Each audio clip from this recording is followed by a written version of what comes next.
La suite du débat, la parole est à Monsieur Albéric de Montgolfier.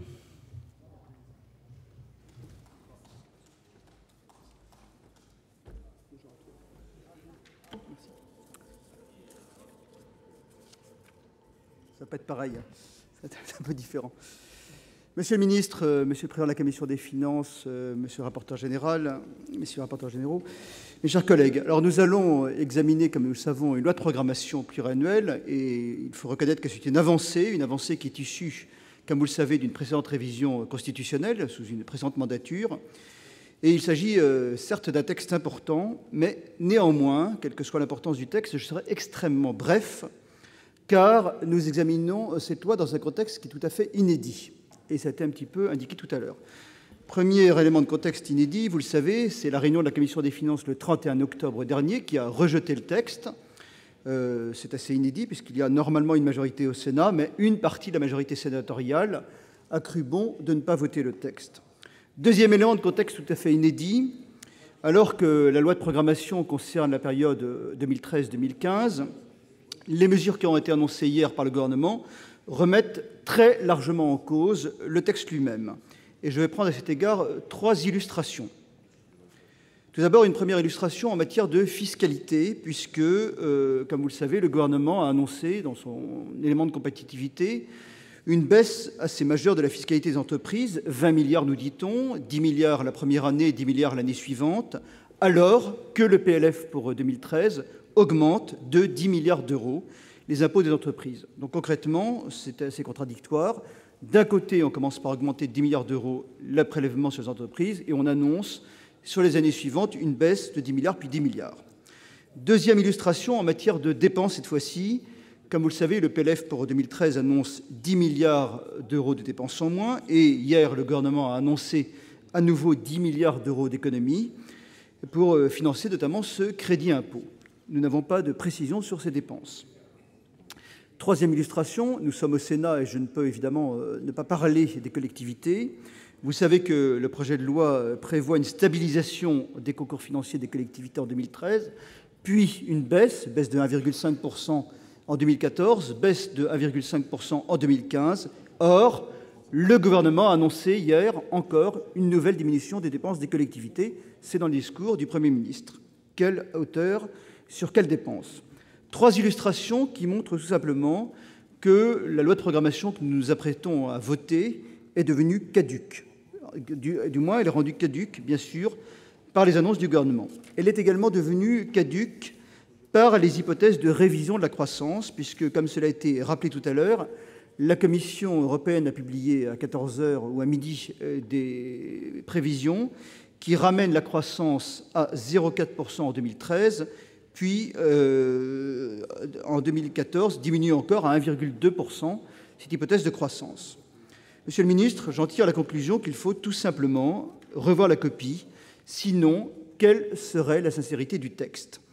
À défaut de pouvoir nous prononcer sur le projet de loi de programmation, un mot sur la stratégie de réduction du déficit.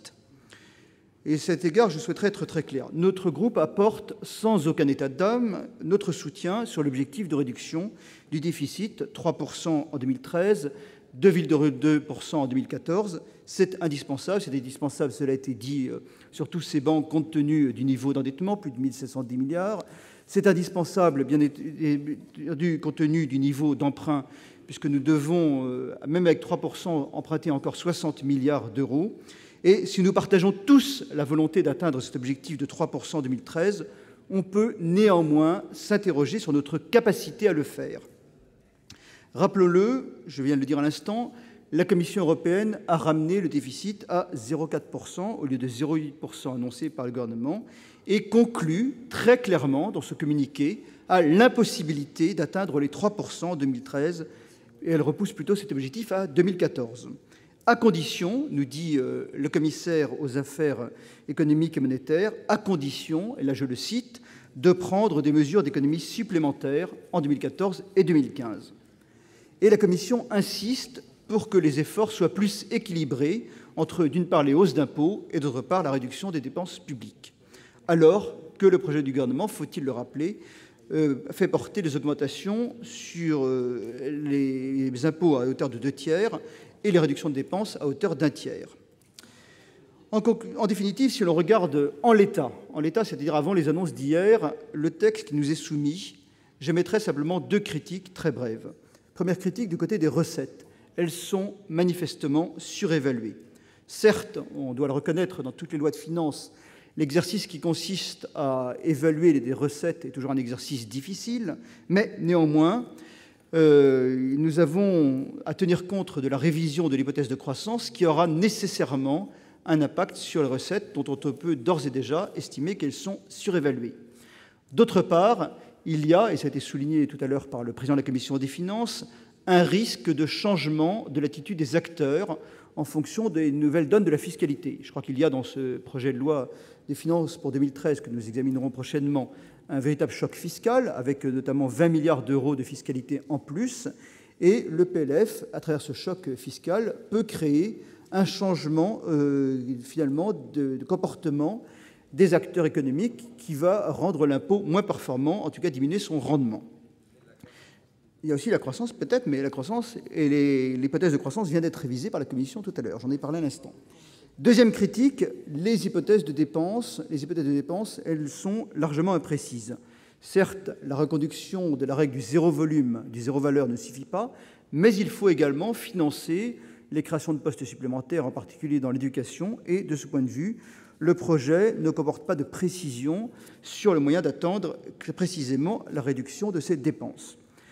En définitive, je dirais que nous sommes, avec ce qui est annoncé hier, face à un dilemme. Soit on considère que les annonces du gouvernement d'hier ne sont que des annonces mineures, et finalement il n'y a pas lieu de modifier ou l'on peut amender le texte, soit l'on considère qu'il s'agit, et le gouvernement nous le dit, de mesures majeures, et le texte doit être réécrit.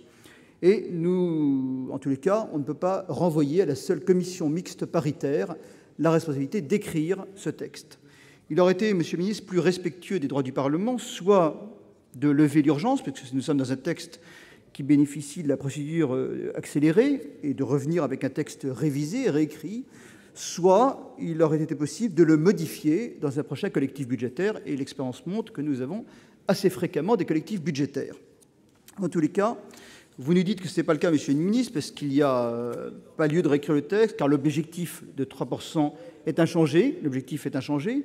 Pourquoi pas? Et en tous les cas, on vous en donne acte, nous restons bien sur cet objectif. En tous les cas, reconnaissons que le chemin est différent. Et si l'on prend une image en matière de chemin, si l'on va par exemple à Compostelle, on peut partir du Puy-en-Velay, on peut passer par exemple par Villeneuve-sur-Lot, on peut partir d'autres lieux, et en tous les cas, on arrive toujours à Compostelle, mais reconnaissons que la feuille de route est parfois très différente. Et là, ce que je vous invite simplement à faire, Monsieur le ministre, c'est réécrire la feuille de route. C'est pourquoi notre groupe votera contre ce projet de loi. Merci, mon cher